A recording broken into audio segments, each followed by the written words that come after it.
Hello, everyone, and welcome to the Oregon Wine Symposium. Thanks for joining us, and welcome to Demystifying Wine Distribution.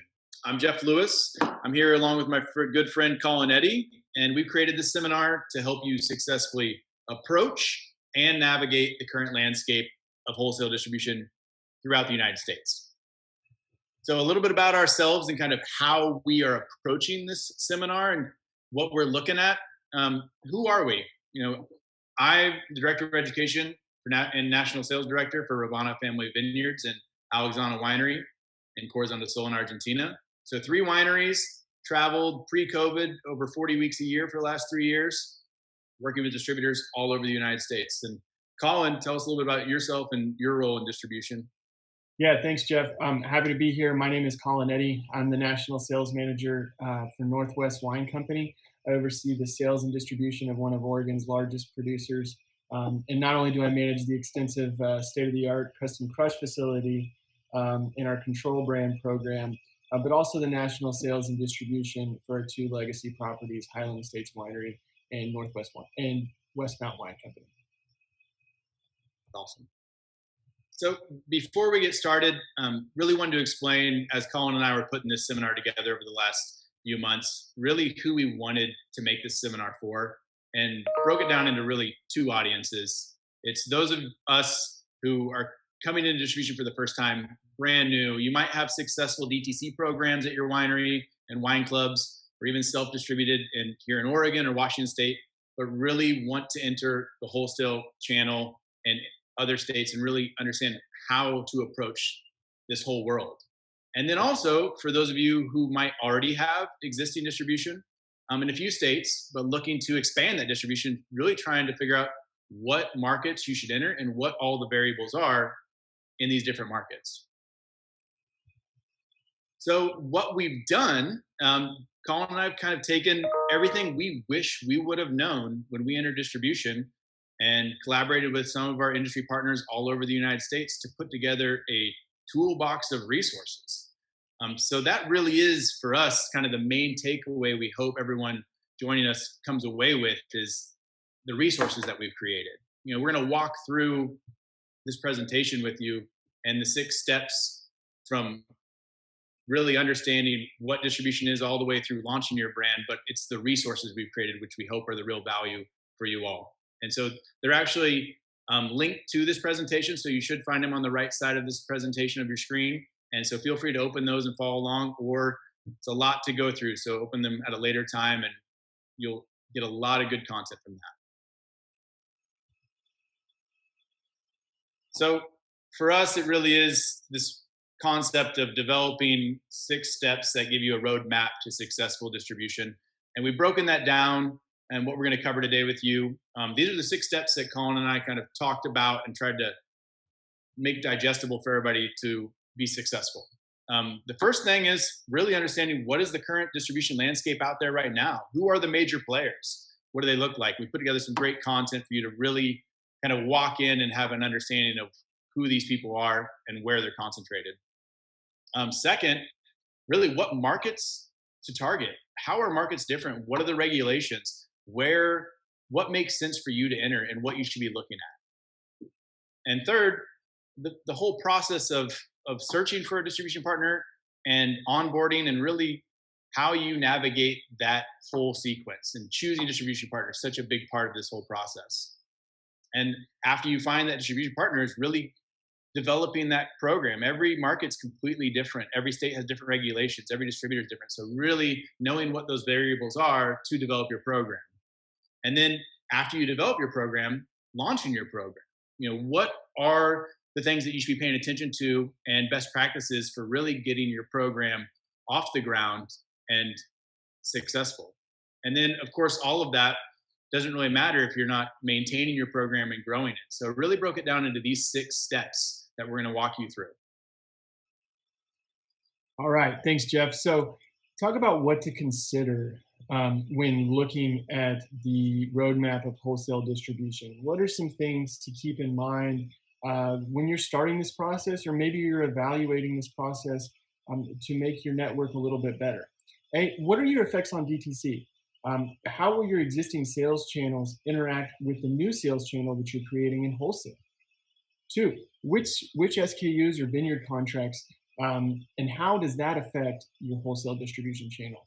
Will you have wine club only wines or winery only wines? Maybe some of maybe you'll have some of the same wines in both channels at different prices, and how does that matter in the grand scheme of things? Three, production and inventory. Do you have the wine, and do you have the wine to execute the plan that you're trying to get across with your wholesale distribution network? Maybe you've got too much inventory and you're looking at wholesale as an avenue to deplete it. And then lastly, restaurants, retail, which accounts are you actually trying to sell to? I think this is incredibly important. And really, you need to know who exactly you're targeting when you're out there looking at wholesale distribution partners, because it really matters. Yeah, and it all comes back to this question that everyone should be asking themselves when they get into distribution is why are you interested in wholesale distribution? And I think it's important to remember you're creating a whole new sales channel. And with that comes its whole set of variables. And a lot of us, when we get into distribution for the first time, regardless of our experience in wine, it's a whole different language. So the first thing that we developed, something that I think Colin and I both wish we would have had when we started distribution, is a comprehensive glossary of terms. You know, you're going to hear these terms as you get distribution, like not just FOBs and SPAs and laid in costs and pricing, warehousing terms, all this stuff that's extremely foreign for a lot of people in the wine industry. So we tried to make this really easy and created a pretty comprehensive glossary of key terms. So you can dive into this and really go into your conversations with potential distribution partners with the fluency and confidence that you can approach developing a program and know what those variables are. So just keep in mind, you have access to that. Highly recommend that you use that as we not just go along, but in your daily approach to distribution. Yeah, and actually, I remember when Jeff and I were starting this conversation, and we keep going back to these things that we wish we would have known when we started. And, creating this glossary and definition of wine terms was really step one for us in this entire presentation. A personal story and something that I'll have to admit, and I admitted to Jeff when we started this, was I think it was 2 or 3 years of being, a supplier, a winery representative, of not really knowing what FOB actually meant. I didn't know, and I was embarrassed to ask anyone because I felt like I should know. And stuff like this, there's so many comprehensive terms, whether or not maybe you understand the backside of it, and maybe that FOB is a case of wine, but didn't know what it actually was. There's so many terms like this in the wholesale distribution network, and so many different terms that apply to specific situations or specific markets. And so this is just an unbelievably invaluable tool. And really, like we said, this is where we started when we wanted to create this presentation. So, yeah, exactly. And I think it comes back to, a lot of distributors, when you approach them, they don't have the time to teach you how distribution works and how to be successful. So this is intended to be a nice foundation of understanding so you can feel comfortable and distributors feel comfortable working with you. They have the confidence that you know what you're doing. Indeed. So let's back up a little bit. And why are we here today? Why are we talking about a wholesale distribution network? Why are we talking about things like 3-tier distribution or 4-tier distribution? Well, really, it's one word, and it's prohibition. When in the early 1930s, when the 21st Amendment was ratified, it left it up to the states to govern the production of alcohol. We'd just come out of a long period of prohibition, a lot of bootlegging, and a lot of different practices when it came to not only selling alcohol, but consuming it. And so the 21st Amendment, again, when it was ratified in the early 30s, just left it up to the states to figure out how they wanted to do it. So individually, they set up a set of checks and balances to ensure that not only safe alcohol got to the consumer, but also to collect tax revenue. So effectively, the 3-tier system was born. It's probably a term that you've heard before. Because the 21st Amendment left it up to the states to control and enforce their alcohol laws, every state has their own specific set of laws, and that continues today. Most states, however, stuck to that 3-tier system, but some of them ventured off into their own different ways of doing things, like 4-tier and state control systems, and we'll talk about that here a little bit later. The graphic on the right is really a mid 1930s post prohibition map. It emphasizes how different it was even then. The amount of excitement around the country in ratifying the 21st Amendment and getting rid of prohibition, but you still have this many states that didn't even want to sell alcohol or try to sell alcohol. And so things were different, not only from day one, but all the way up until today. So the three-tier system, it's simple in theory. Manufacturers provide alcoholic products to wholesalers who distribute them to retailers and then sell them to consumers. Why does it exist and why are we here today? Well, four things. Regulatory benefits. I mean, safe handling of alcohol from production to consumption. This is incredibly important and something that all of us want. Two, economic benefits. It creates billions of dollars of tax revenue for local, state, and federal governments, like we mentioned before. I mean, this was part of the creation of the three-tier system and part of why the federal government left it up to the states to do this. Three, commercial benefits. Equal access to the marketplace and creating competition, eventually leading to more options for the consumer. This ensures that someone's not dominating the marketplace with one specific type of wine or one specific type of liquor. It ensures that the end result, the consumer gets to pick different options and then in turn, it increases sales at all levels. And then four, public health benefits. This is responsible participation in the marketplace intended to protect consumers. Again, very similar to number one. I mean, this is something in place to really protect the consumer and not necessarily from the winery level, but to make sure that the consumer has non-tainted alcohol or things like glass that doesn't enter the system. And everybody has to be licensed at every single level. And so what happens is it creates a system of tracking in case something goes wrong. So let's put that into layman's terms. What does it mean for a winery that's looking to enter a distribution market, and how does it benefit us? Well, for one, you're talking about daily representation in X, Y, or Z market. You've got salespeople out there telling the story of your brand, sampling wine with customer access, and taking orders. You know, this is something that you can't do every day. Nobody can be everywhere every time. Jeff mentioned traveling 40 weeks a year. You still can't be in Cincinnati and Los Angeles at the same time. So this is extremely necessary and extremely important when it comes from the producer level. Two, the ability to deliver product and collect payment. I mean, this is just what it says. It's the ability to deliver product and collect payment in accordance with state and federal law. Some states have terms, some states have cash on delivery. All of this stuff goes into the systems, the personnel, the trucking, and the warehousing that these wholesale distribution partners offer to alcoholic beverage manufacturers. And then three, general market guidance. These people have their finger on the pulse. I mean, hopefully they're out there with your brand's best interest in mind. And they're trying to build and provide support at a local level to grow your brand in their marketplace. Yeah, I think that's such important background to have. Is the goal is demystifying distribution and really understand the structures that are in place that you have to work around. And I think a big part of that is understanding as you enter this, what does the current landscape of distribution look like?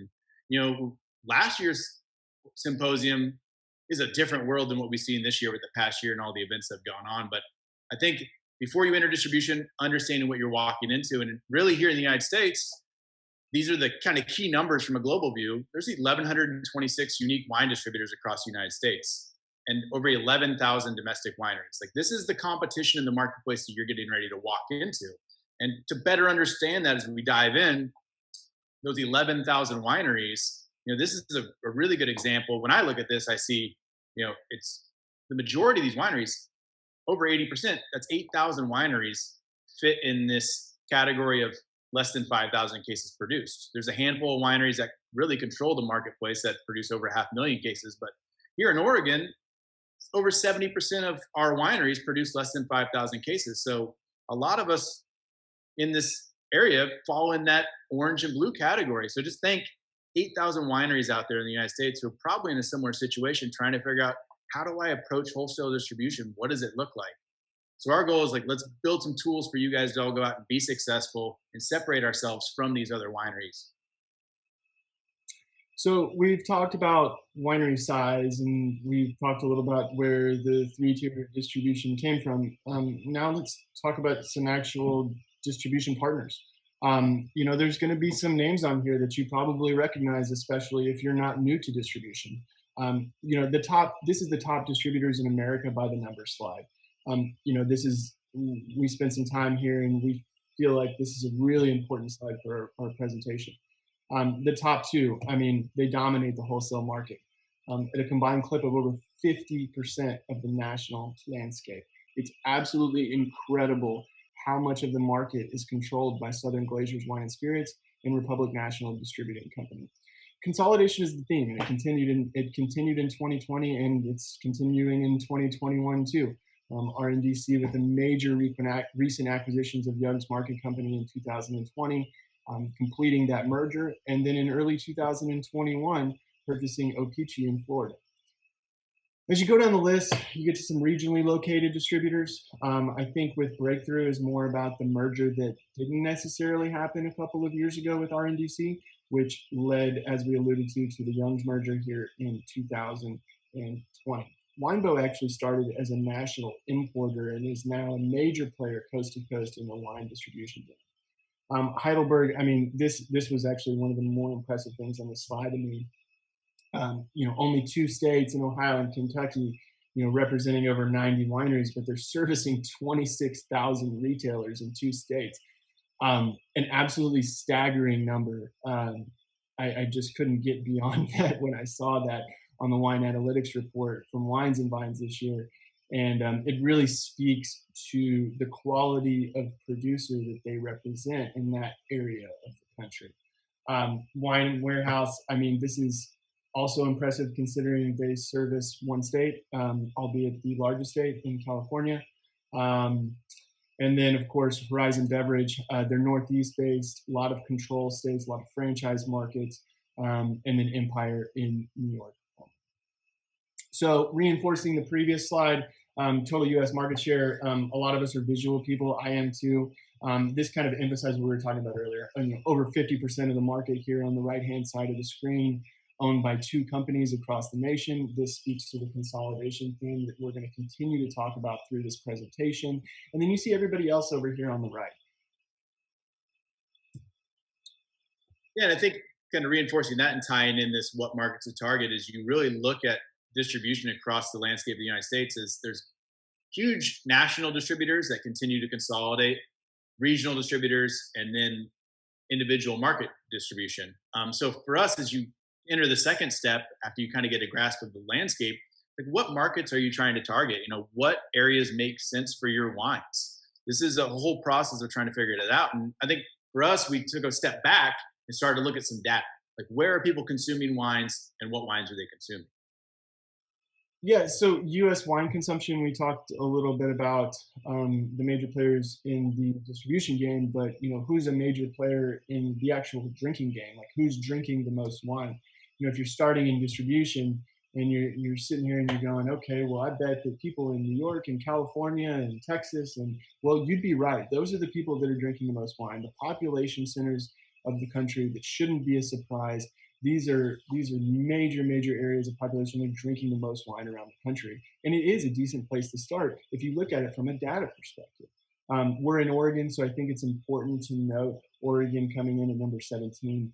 Really interesting graphic, though. I mean, you're seeing who's drinking the most wine across the country. There's some interesting examples in there if you follow the chart and the shades of who's drinking a little bit more than others. But a very interesting place to start when looking at states for distribution. Next, the largest markets are also the most competitive. We talked about them drinking the most wine, but they're also the most competitive. And how? Not only in the number of winery counts, but the number of distributor counts. Again, a staggering stat here, 37% of all the unique distributors in the entire United States reside in 4 states. It's an incredible amount of business in the top third of this list. California has 141 distributors. That's 141 different companies out there on the street trying to sell a portfolio of wines to the same list of accounts that everyone else is. Again, reinforcing the consolidation point on the right-hand side of this slide, this is 20 years in the making. It might seem, if you look to the left-hand side, like there's a lot of distributors around this country. And you'd be right, there are. But the list is getting smaller. as people buy each other, consolidate, and create mergers, um, the importance of market share and specific distributors and their market share in specific states just becomes that much more of an emphasis, especially at the supplier, manufacturer, or winery level. So, what else should you consider when you're looking for markets and looking for distributors and where to start? Well, this is just, I mean, when you get into the wine business, you take a term like relationships and it's interchangeably used like the word reserve. Relationships are key. It always will be, no matter what. Where do you sell the most wine? DTC. Who's coming into your tasting room? Who's on your wine? Who's on your mailing list? Where are these people coming from? It might actually coincide with where the consumption slide is coming from, but it might not. Also, where are you from? Where's your team from? I always use this example. I'm very proud to have spent about 30 years in Texas. I grew up there. I love it there. And it's no secret that us as a company, it's our number one state, and it has been for a long time. Where your national sales manager, where your winemaker, or where you as a winery owner are from are extremely important, because it's likely that you came from the distribution side, or it's likely that you came from the hospitality industry. And you're going to have relationships at that level, and they're going to matter, and they're going to help you sell more wine. Lastly, again, reinforcing what I just said, people buy wine from people they like. And while that reinforces what I just said, it also brings an important point, which is, look, I mean, you're always on stage. And no matter if you're the national sales manager, the owner, the winemaker, when you're out there on the road or you're out there scouting for distribution partners, you're always on stage, and you have to understand that. So next up, we talked about DTC. We talked about who's coming in your winery. We talked about looking at where they're coming from and who's on your list, and maybe who's buying the most wine. Well, here's the top 10 states for Oregon DTC shipments by Pinot Noir. And this is done by value. So the top few states probably won't surprise anybody. The top 10 list accounts for 76% of the entire Pinot Noir shipments from Oregon, DTC wise. But the top few probably won't surprise you, but there are some outlying secondary and tertiary markets. You look from 5 to 10 that are extremely important. And again, just as important as looking at the consumption side and how many distributors are in X, Y, or Z market is who is drinking Oregon wine, because it's going to give you a baseline of not only fans of the region, but fans of your brand in particular, so that when they do go into those grocery stores, or they do go into those bottle shops, or they do go into those restaurants, eventually, they're going to know your brand, have some recognition, and they're going to buy your wine. So next up, U.S. wine sales channels. I think it's important, and while there is another seminar here during the symposium as it relates to a wholesale market in the world of COVID, we felt the need to touch on it, give you the numbers, and show the actual effect that this had on our industry. So pre-COVID, and again, this is volume, 2019 full year stats, on-premise would account for 16% of the volume, off-premise at 78. If you look at the current sales channels, COVID affected our industry tenfold. It sent almost everybody to off-premise. DTC went down a little bit just because of tasting room traffic and the amount of days closed here on the West Coast. As you might expect, on-premise plummeted because 50% of our accounts overnight were closed. Reinforcing what we just talked about a few minutes ago, the domestic and import wine market, the total market itself. I think some things to point out here, this is volume and value again. And some important terms on the right. I mean, you can break this down and see how much of a percentage it was from on-premise to retail. But I wanted to talk about some specific terms like Nielsen.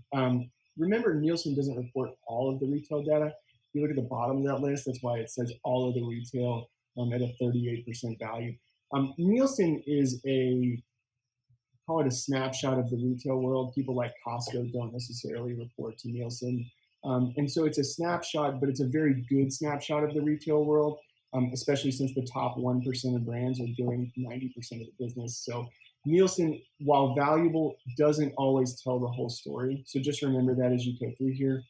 talked about consumption earlier. Here's where people are consuming the most wine. Again, value is going to be up in on-premise. Again, this is 2020 stats. So you might say, well, why is the value so far up on wine, and on-premise during a COVID year? Well, it's because even when restaurants were open, people are paying double what they're paying in retail for that same bottle of wine. So value will be way up, volume will be way down. And this just, again, explains it a little bit. Again, remember, Nielsen is not on premise, small percentage of the business, but a good snapshot.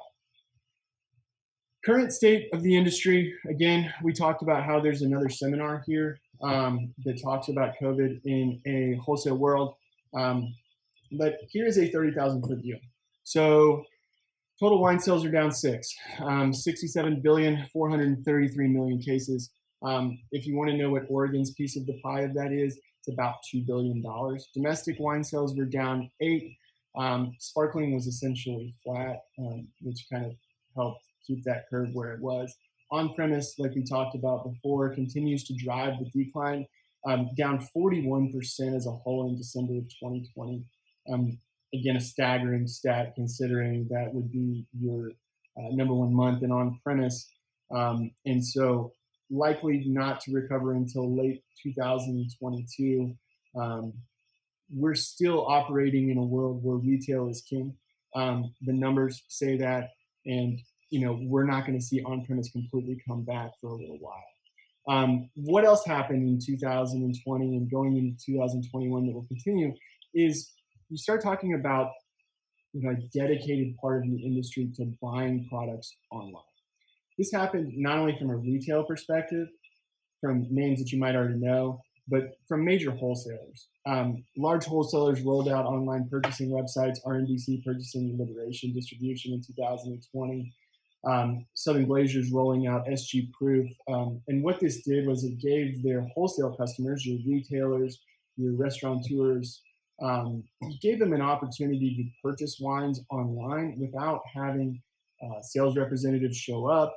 And it was a safer alternative and an efficient alternative to doing business that will probably continue moving forward.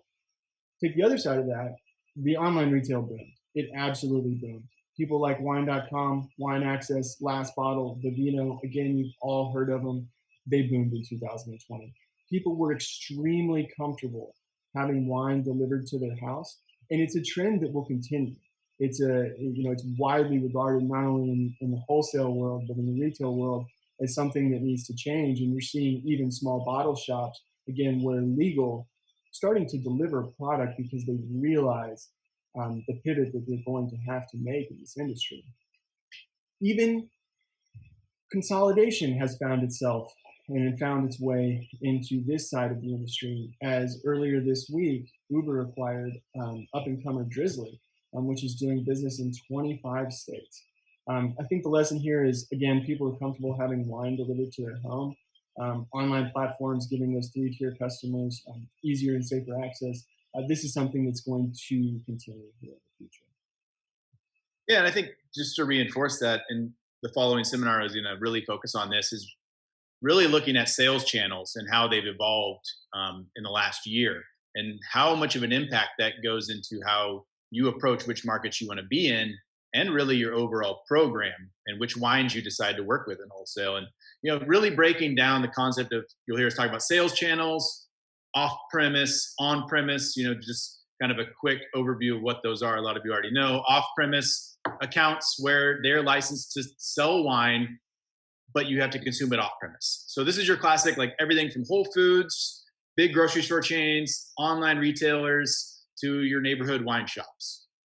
Contrasted with the other major sales channel, and this is really where Oregon wineries have been super successful on the smaller side. We've built our brands with on-premise accounts. These are the somms that come out and visit us. These are these mom and pop wine shops or wine bars. So this is everything from your high-end steakhouse to your bistro down the street to restaurant chains like Landry's. So the reason we're bringing up sales channels is these are two major variables in market types. There's some markets that we call channel, you have different sales channels, that some you can only sell to off-premise at a specific price. And if you do that, you have to match it with on-premise. So we call that in market types, we have quantity discount states. We also have these different one price states.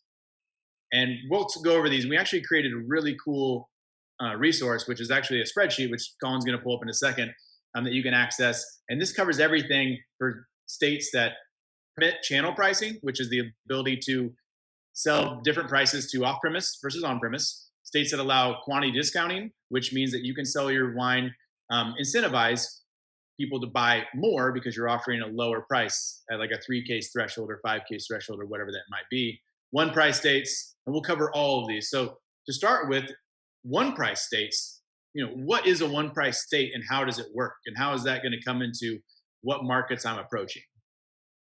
And Colin, you have pretty extensive experience working with some of these one price states as well. So I don't know if you want to go over an overview of what some of these are, and they're in the resource pages as well.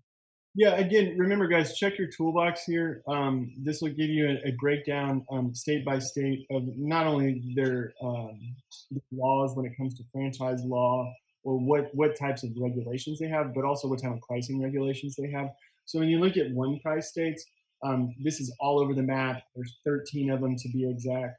So it's a relatively large part of our industry and something that you need to understand that you can only go out at one price to every single person that you sell your wine to. There is no different pricing for restaurants. There is no different pricing for retail. Everything goes at the same price. And truthfully, if you've done business here in Oregon, you probably understand that pretty well. Next up, channel pricing. So channel pricing prohibited. We wanted to put the prohibited states up here rather than the states that they were in because there's so much more of them, and we couldn't list them all here. But channel pricing is really what the idea there is. You can sell on premise a different price than off premise. What this allows you to do is, we talked about earlier how volume and value is so differently affected because you're paying almost double in on premise than you were for off premise.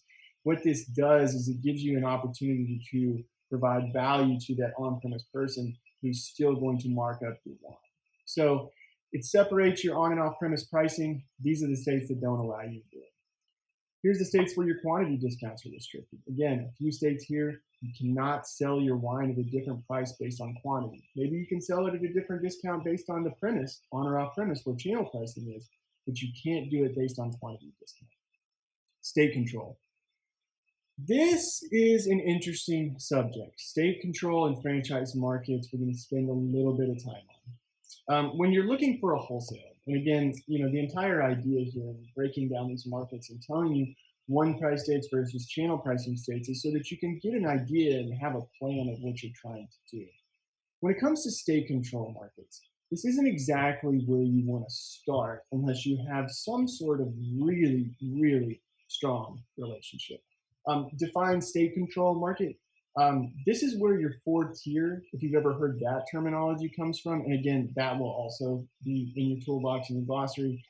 But what happens here is you'll have a wholesaler that acts as a broker, or you'll just have an individual broker, and they sell to the state, creating another tier to sell through.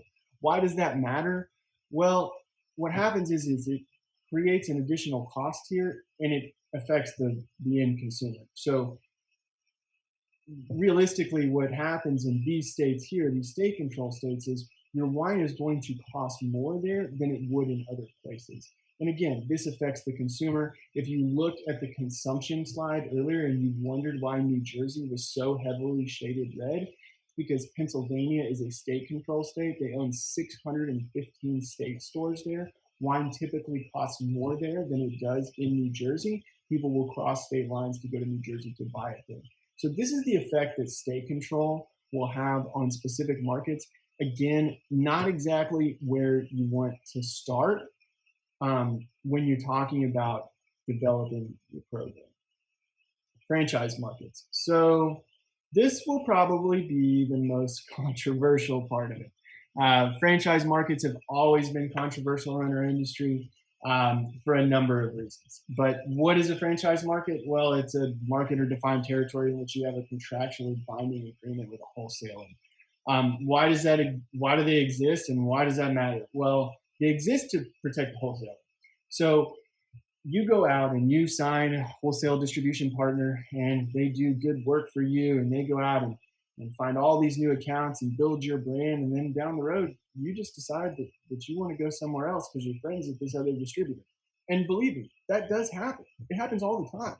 But franchise law is there to protect that other wholesale distribution partner from losing revenue and brand presence and market share that they've worked to build over a period of time. And there's a number of different ways that you can leave or that wholesaler can recoup that value. And we'll go over that. And that additionally is also in your toolbox.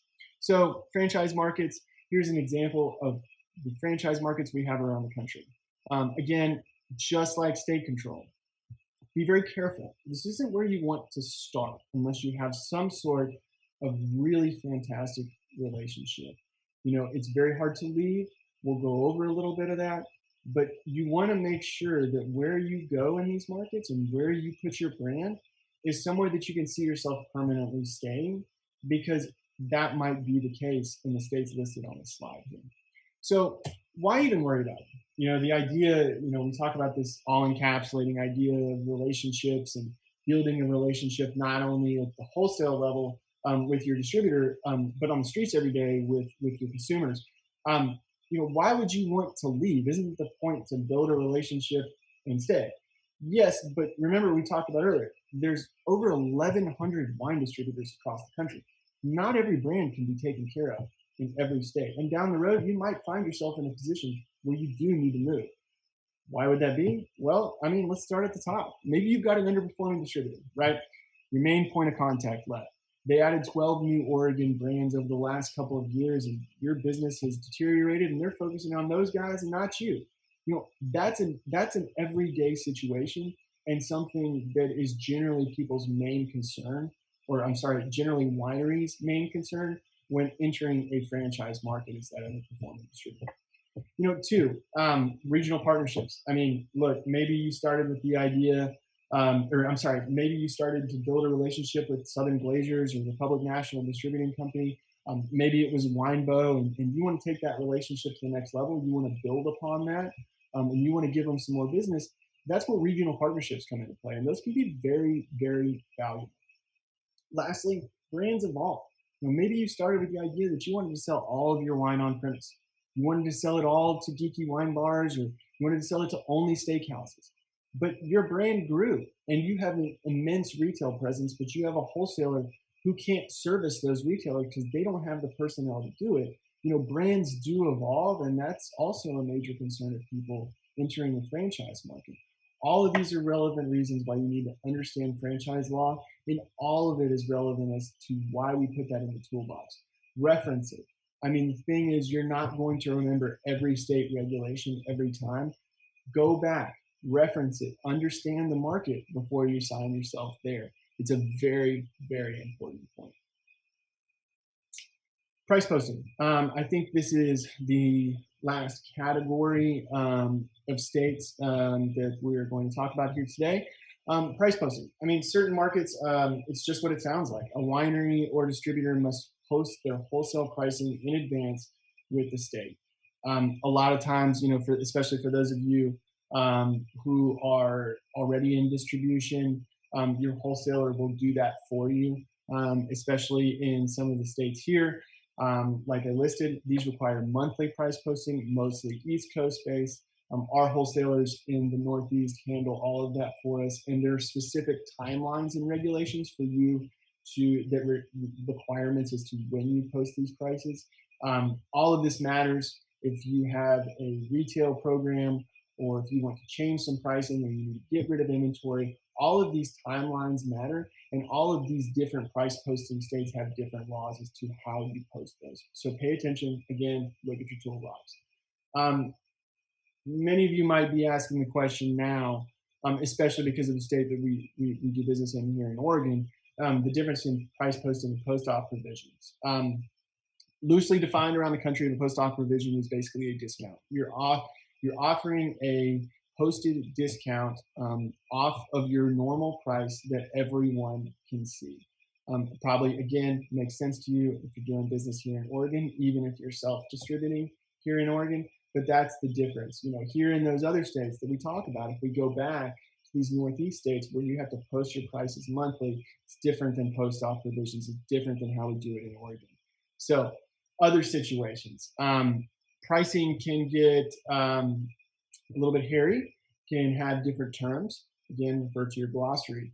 Things like SS packs, like here in Oregon, Cube cases in Michigan, other gray areas that happen. What these are essentially ways around your one price states. And it's defined in the glossary, but what happens is let's take Oregon, for example, when you talk about SS packs, you're putting a sticker over your UPC if you have one to create a different premise type. So you can sell the on-premise at a different price than you do to off. You're creating a different SKU. That's what all of this stuff means, whether it's Cube case or SS pack or some of the other terms that we use across the country. Just know that those exist and know that they exist for a reason. They're important. If that's how one person's doing business, that's how everybody's doing business. So you want to make sure you understand that and put your winery in a place that it can be successful when it comes to certain stuff like that, if it's allowed in those states.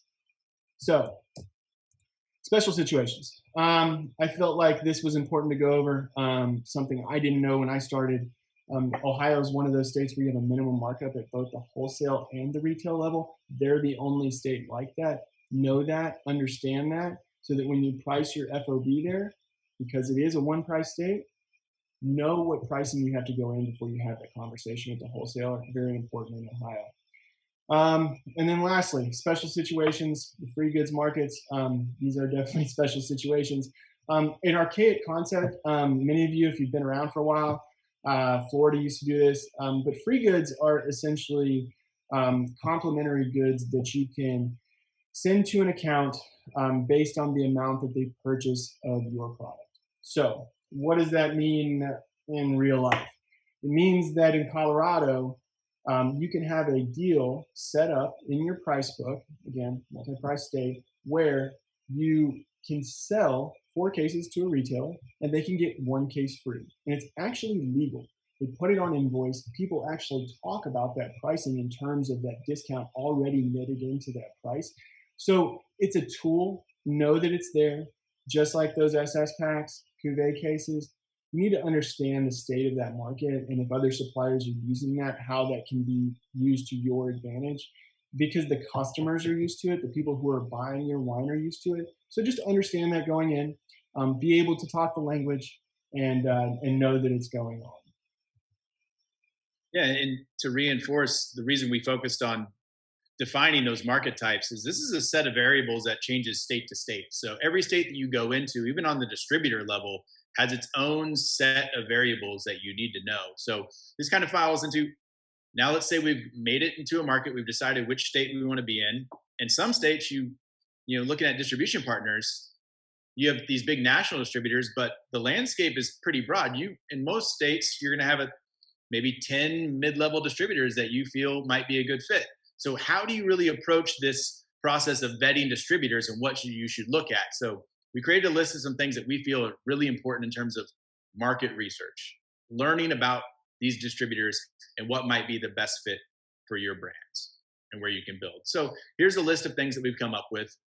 I think for a lot of us, it makes sense if you have these relationships on the account level and you know buyers they want your wines. You had inquiries from a wine shop or a restaurant.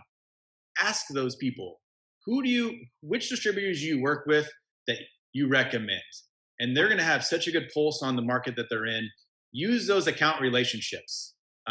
Turnkey placements for distributors are very attractive, but also a super important part is, what does your positioning within that portfolio look like? You look at each distributor and you might open it up and you're like, wow, they have 20 other Oregon wineries in here. And you can look at that really 2 ways. That is a distributor that people who are looking for Oregon wines go to. They know that those people are the go-to for high quality Oregon wines. Or you got to look at those relationships with those brands. And maybe you might feel like you get buried in that book. And some of these brands from Oregon will get more attention and be on goal and be on incentive. And your wine might get lost in that book. And on the other side, you have small distributors that might only have 3 wineries from Oregon. So it's an opportunity to where you can really be the go-to winery when a sales rep is going out and needs to fill a placement and a buyer is looking for something from Oregon and they have a great relationship with that distributor. But it could be a situation where that distributor isn't someone that a buyer looks to when they're looking to fill an Oregon opportunity. So there's really a lot of ways to look at it, and you really have to look at that portfolio and also pricing. Know where your pricing is going to fit into that portfolio, and we'll get into pricing a little bit later. But it's amazing how much a couple dollars can really affect your positioning and your sales if you're a couple bucks below your competition. So really understanding not just within the portfolio you're targeting, and if you're a good fit, but the broader market within that state. Another huge part is sales team and territory. You might end up splitting a state up because these mid-level and smaller distributors aren't big enough to cover an entire state. I, for example, have 3 different distribution partners in Idaho. So it's really important to delineate those territories so you don't have crossover, and also learn about the sales team, the reps that they have, the coverage that they have. We've also put together a really cool resource in terms of an example of organizational chart for a distributor. For a lot of us who have come into this distribution world, it's nice to see what that might look like, and that varies tremendously from distributor to distributor. Some distributors, the general manager partner might also be the key accounts manager or deal with chains. And then other distributors, there might be 4 levels of district and regional managers and on-premise key accounts managers, chain retail account manager. So really understand that. And one point that we can't reinforce enough is you want to make sure that they pay on time. This is where you're doing your due diligence and talking to other wineries that might be in those portfolios and just find out what the status is of that distributor. A distributor that was amazing 2 years ago might have lost a couple key brands and be struggling. And it's good to know before you send them $30,000 worth of wine that they're paying their other wineries on time. And that just kind of builds into the business structure, like what questions you should be asking these distributors. And we've actually created an onboarding checklist, and we'll walk you through parts of that. It really is to understand those key variables. Colin dove in deep with those market types, and it just shows you how complex each market really can be. So, up front, getting in and asking those questions and knowing what your tools are in terms of being able to create programming and really where you can develop your sales plan. Also knowing within your target distributors, who are the key accounts that they work with? Where are their relationships? Where are they active? If you're targeting chain retail and they don't sell at all into any total wine locations or things like that, that's a problem. If they're 80% on-premise focused, which a lot of these mid-level distributors are that have been successful, during COVID, that was a tough one for a lot of these distributors because they had to pivot and build relationships in retail. So these are all things to really keep in mind. And the last thing we put on there was really comes back to, business structure and paying on time. Is your distributor growing? It's really good to know kind of their status. Did they just have an ownership change? Are they looking at consolidation? These are really good things to kind of know the status of their own business, and really ties into franchise agreements as well. I mean, you have 25 states that require franchise agreements. So just knowing the status of the distributor that you're getting into and asking those questions is something that we definitely recommend doing. But yeah, so as you vet, a good place to find resources. And this is something that buyers have access to for free. On the supplier side, you can pay the minimum fee, which is $25 a month. So $750. This is not every distributor on there. There's certain distributors that have their own platforms like Southern Glaciers. And small distributors might not be on there because it costs money and it might not be in their budget. But this is a really good place. And I would say in general, about half the distributors in most markets are on $750. And you can jump on and really look at what producers and the prices of their wines in that market. It really is helpful for getting an idea of what price positioning and market positioning you can approach. And, Colin, I don't know, I feel like I use 750 quite a bit as a resource. For you, I mean, not just like searching what's in the market, but pricing. Anything else you would have to say about resources with 750 and others? Yeah, absolutely. There's different levels that you can use 750 at, and feel free to navigate that. There's different supplier levels and different ways of being represented on there. But I mean, it's in my Google Chrome saved tabs every day. It's always there. I look at it weekly, and it's something. It's a really important tool as a manufacturer, winery, supplier. So awesome. So we found a distribution partner. We know what market we're going to be in. We've figured out which distribution partner we want to work with. We've been building that relationship. We feel like it's a good fit. What's the next step? And I think to really illustrate this part of the process, we put together some more resources for you. So as you go through, Colin, if you want to pass along to the next slide here, the onboarding checklist. This is a super important tool. It's something that I think I use personally anytime I'm onboarding in a new market. We'll walk through it real quickly and show you, but this is in your resource toolkit.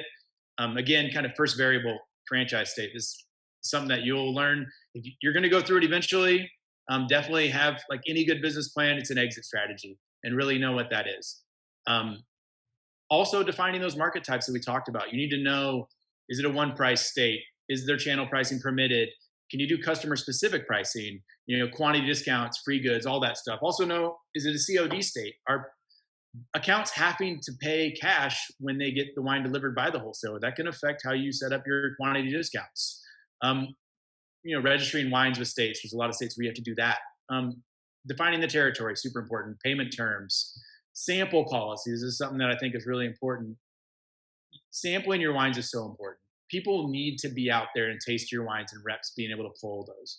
Typically, there's really two ways to look at sample policy: when you're in market and when you're out of the market. So if I'm not in the market and sales reps are getting access to the wines to pull, we will cover 50% of the cost, and the distributor will cover 50% of the cost, and that's common.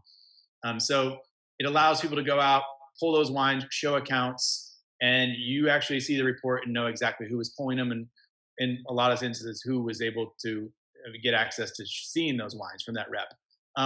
But when you're in the market and you're doing market work, 100% bill back is common, meaning that the winery will take on the cost of pulling those samples. Another thing, you're going to learn a lot about warehouse and inventory, which is on the transportation consolidation side. The time it takes to get to your distribution partner is super important in terms of managing inventory. And then that whole chain of custody is super important to know exactly how your wines are being transported.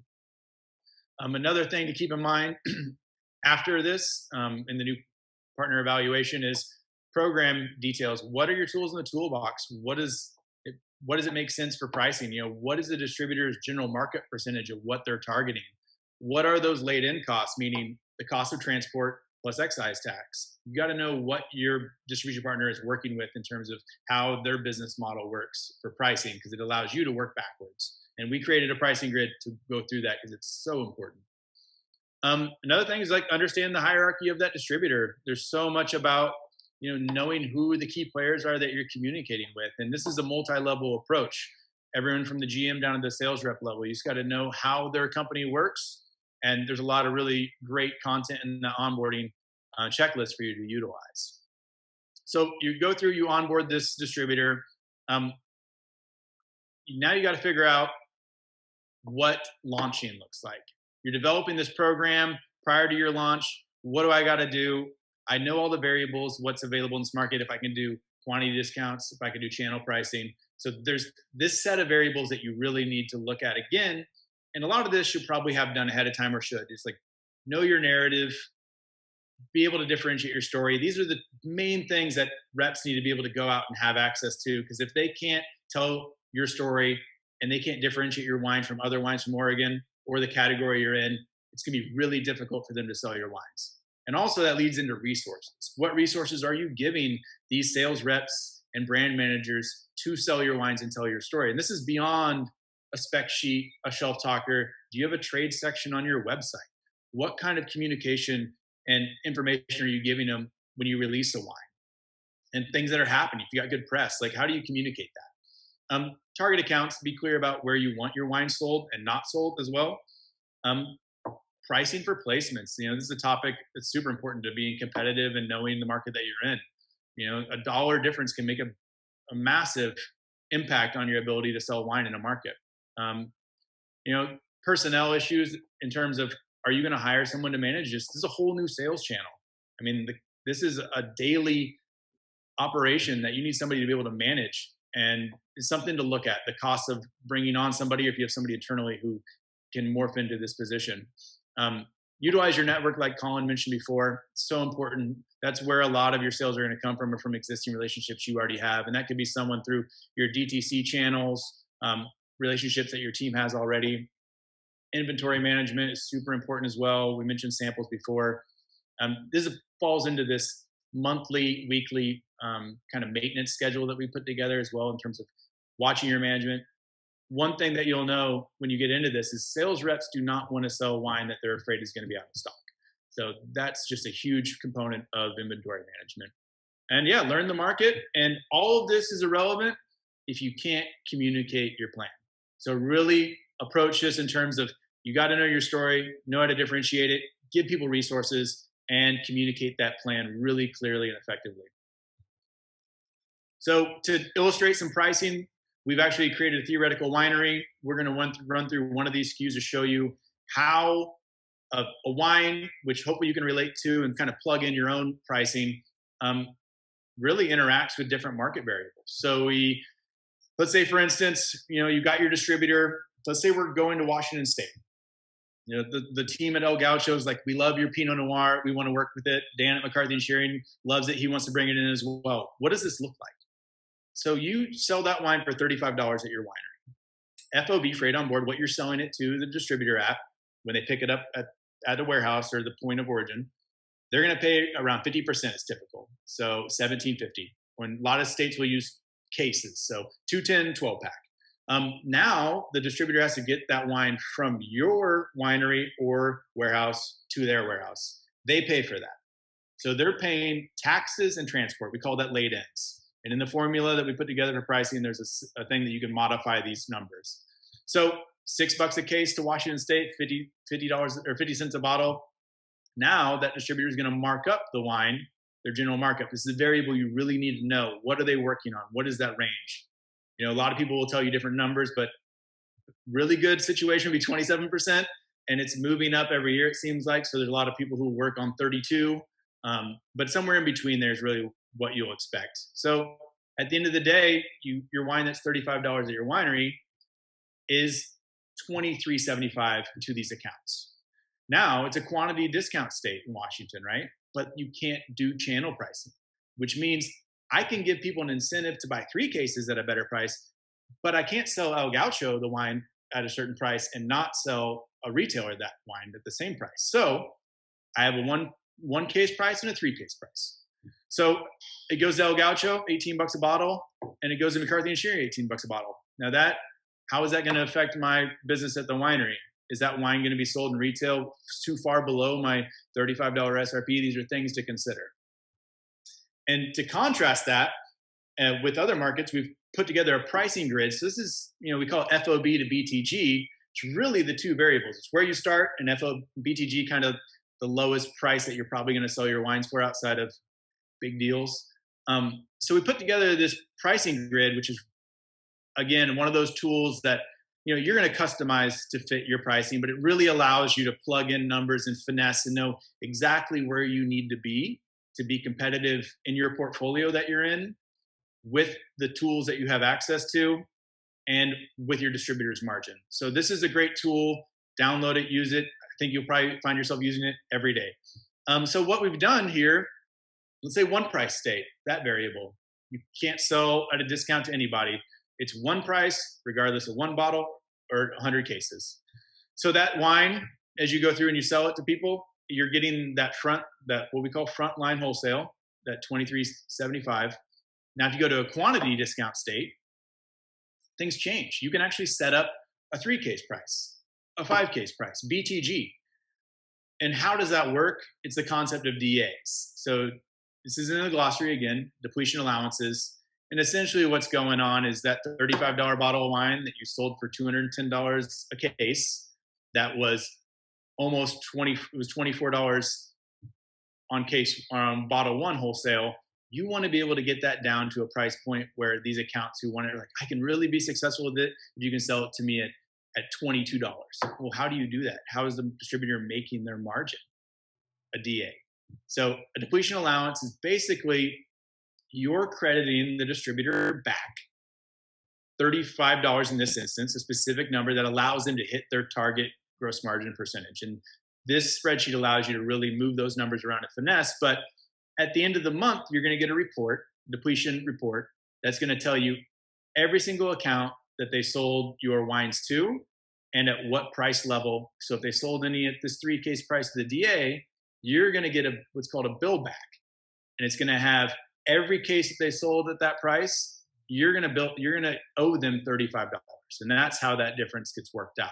So this is something you'll issue a credit memo back to them, which they can apply to a past invoice or upcoming invoices. But this is a great resource. You'll have access in the glossary to learn all these terms and access to kind of play around with numbers, and a really, really phenomenal way to really finesse your pricing. Definitely a tool I wish I had when I started. Yeah. So yeah, this is just another example, channel pricing. How do you get to these numbers? Obviously you're customizing programming for accounts in a lot of instances where you can. So it's really just how do you put those numbers together to work with your distributor and make it all happen. So market launch, you got to this point. Congratulations. We put together a market launch checklist and also in the resource guide. And Colin's going to walk through it a little bit. This is obviously a super important part of the process. Yeah, reinforces what we talked about earlier. Look, make sure your registration and your compliance is done. You need step 1 to get to step 2. You can't have inventory without compliance. Make sure it's there. Availability is ability. It just always is. Pricing, like Jeff talked about, be consistent, know where you're selling. You're going to have to know. And then 4, consider a launch week, an incentive, market work, all things that we created in the toolbox, and all things that you have available to you, both later on in this presentation, but like we mentioned in that toolbox. We keep referencing, there's nothing more important. It has everything from like that pricing grid that Jeff just mentioned, maximizing a market visit as we go through it here. What does a market visit actually cost? I realize that's a large number up on the screen, but you can break that down in your toolbox and understand what kind of ROI you need to take a week-long trip to places like Texas or Washington, D.C. What are some things to know about a ride with? Did you know that you're supposed to pay for lunch? Again, all in your toolbox, all things that can help you be successful and launch your program the right way. Lastly, we talk about annual maintenance. We talk about having a plan. We always talk about nothing being more important than the plan. Have a plan going in, evaluate it, check up on it, and follow up. Look, a few things just to keep in mind: monthly, acquire, track, and review depletions. Check your inventory. Jeff said it a million times. I've said it before. Availability is ability. Find a way to check in with your brand manager. Stay relevant. Quarterly, update your wholesaler on your progress versus your goals. So many wineries just don't do that, and it's so important. Is it time to change your pricing? Do you need to set some incentives? Chain presentations happen every quarter generally in each market.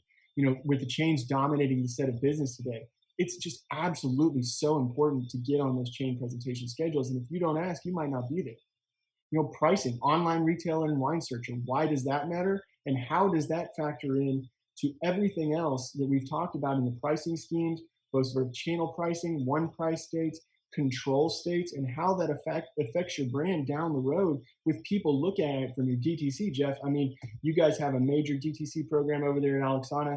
I mean, if somebody's posting your online retail at the wrong price, you're going to hear about it, and it really does affect that other sales channel. Yeah, this is something that's part of your daily maintenance. Sometimes you get a phone call from a retailer you've worked with for years telling you that somebody in New Jersey is selling your wine for $10 less. How's that possible?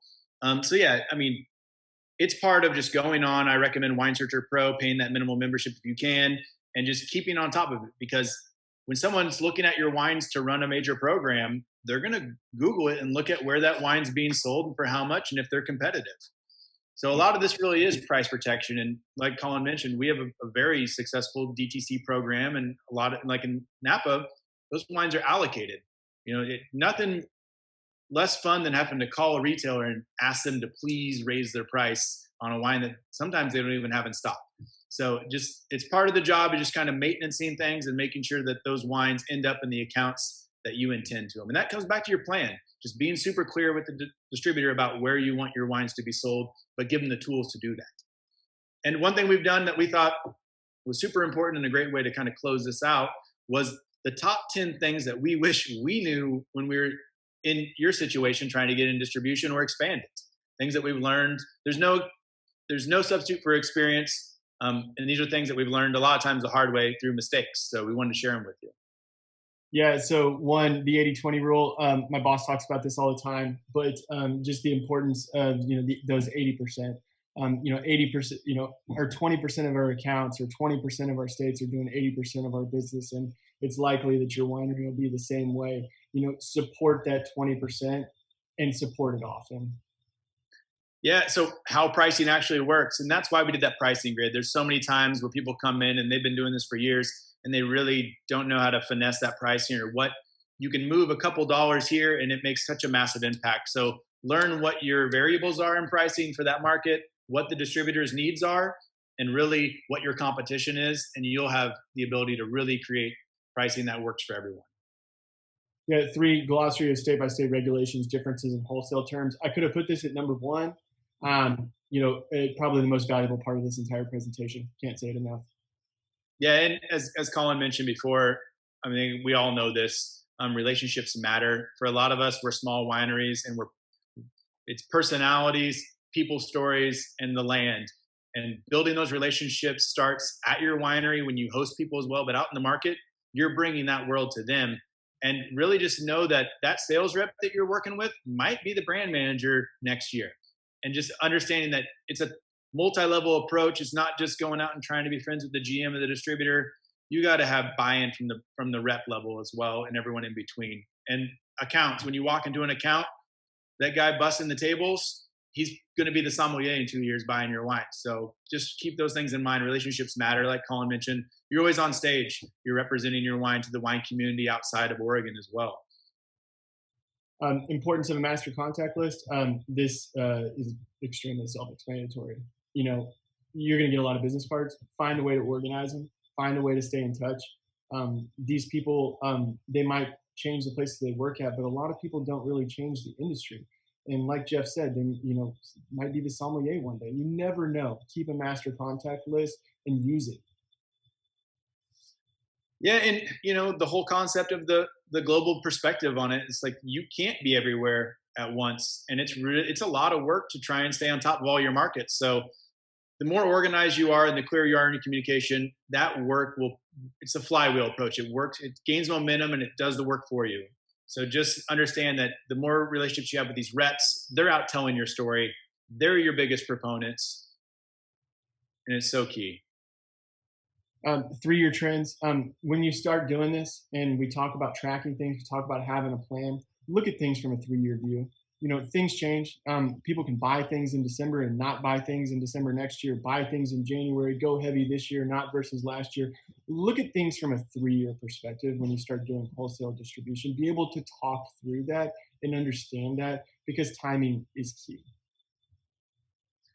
Yeah, scores matter. As much as some people will tell you they don't care about scores, in our world in distribution, you learn very quickly scores matter. And the difference between getting a 90-point wine and a 94-point wine is the difference between 50 emails in your inbox from retailers asking and distributors asking how much they can get. So just remember, consider where you're submitting your wines, the timing of your submissions, really how your wine style matches up to that critic. So important, and making sure that you're communicating those to your markets.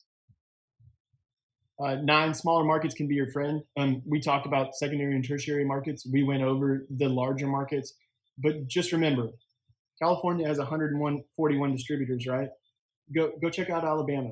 Go check out some of those smaller markets. Make some relationships in those smaller markets. They drink a lot of Oregon wine too. Don't forget that. And jump on that. They're so appreciative too. They're not seeing wineries every day. It's a special thing for them to be able to interact with someone from a winery, and those are the relationships that your placement goes on that wine list. Your wine stays on there for 3 or 4 years at least. And in big markets, everyone's fighting for that same thing, and it could be gone in 2 months. Follow up, final thing, so important. You go on these market visits and you go meet these buyers, and you're like, cool, I sold wine to every account that I visited. Awesome. if you don't follow up with those people and maintain those relationships, your wines was sold there once, but there's no follow through. So just, build on the work that you put in, all that effort. And it's so important. You're kind of the end of that whole sequence from everyone who's worked so hard in the vineyard and in the winery and in your DTC team. And now you're going out there and you're getting placements. Just stay on top of it and follow through. It's so important.